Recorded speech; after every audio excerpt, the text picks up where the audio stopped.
Hey, what's up, my construction entrepreneurs? Tyrone Jones here with the Construction Entrepreneur School and Services. Hey, I'm gonna tell you guys about a time that hold on here, let me close this door. I'm gonna tell you guys about a time when I first got my license.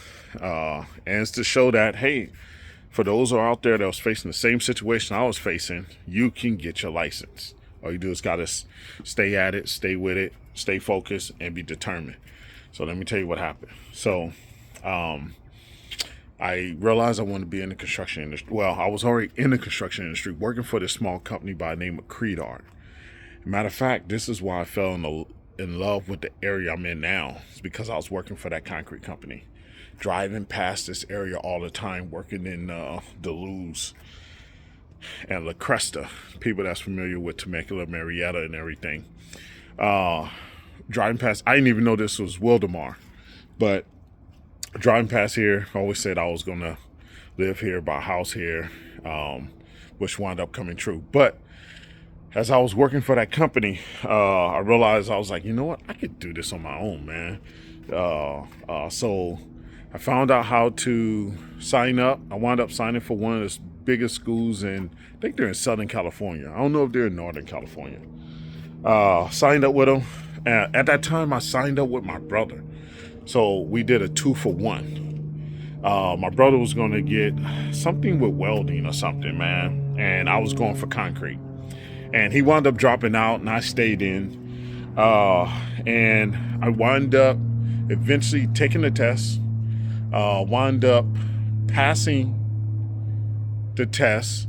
Now, during that time, they had a thing where felonies, because I did 5.5 years in jail from 15 to 21. Okay.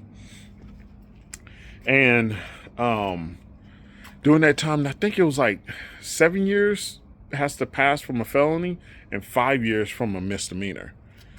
And I was counting the time that I got convicted, not the time that I got released. Okay. So I go fill out the application, take the test. Well, they did my background check after I passed the test, and they were like, denied. So I passed. I went through all the schools, studied, did all the practice tests. When I took the test, passed on my first time, right? Passed. I'm excited. Yes, I got my license. A couple of weeks later, they're like, yeah, your background results came back, and we deny you. Now, mind you, I had to research courts, documents, because when you got a criminal background, you got to provide your criminal background information. They want what court you went to, was there restitution, how'd you do your crime, how do you repent, like all this, how much time you did, how much time on probation. They want everything. I gave them all that. Then I took the test, was excited, celebrated. 2 weeks later, they were like, yeah, you're not getting your license. And I was like, why? It was like, well, I don't know if they said it was from my past, but it was only assumed to be my past if I passed the test already, right? It's only assumed to be, if you pass the test, then it's probably your pass, or your criminal background, okay? Other than that, they'll let you know, right? And I think it was, I don't remember, but anyway, so I had you're assigned a representative, like an agent, right? That's over your case. And I used to talk to her and say, man, what do I need to do? How do I need to do this? I used to call her every week. She had nothing for me. She was like, I don't know. I can present it back to the board. She presented it back to the board. They denied it again.